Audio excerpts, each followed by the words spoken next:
احنا محتاجين نعرف حاجتين مهمين قوي. من هو الدكتور كمال أبو المجد وتاريخه في العمل العام والعمل السياسي، بداية من علاقته بعبد الناصر وانتهاء بوضعه اليوم.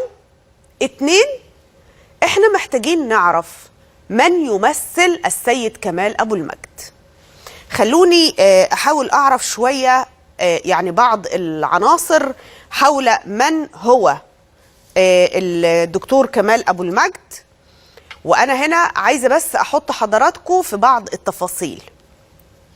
الحقيقة احنا محتاجين نعرف أن هذا الرجل هو يعني شخصية إخوانية بامتياز، اختلفت مع الإخوان بشكل سريع وأعلنت ده، ولم ينتبه الواقع المصري، والكلام ده كان في عهد الرئيس الزعيم عبد الناصر، واللي يعني فيما يبدو أن عناصر الدولة المصرية قدرت تبلع الطعم، وتم تعيينه مباشرة للإشراف على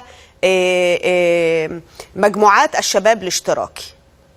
من هذه اللحظة أشرف على تفريغ منظمة الشباب والمجموعات الاشتراكية اللي كانت على هامش الاتحاد الاشتراكي في زمن عبد الناصر، وكان ممثل الإخوان داخل النظام. ليه بنقول كده؟ لأن كل ما تم بعد ذلك أنبأ بما آلت إليه هذه الأوضاع. المنظمة فشلت وانهارت، تحالف مع الرئيس السادات، تحالف مع نظام مبارك، والمحطة الأخيرة ربما هي اللي تساعدنا على فهم المحطات السابقة عليها.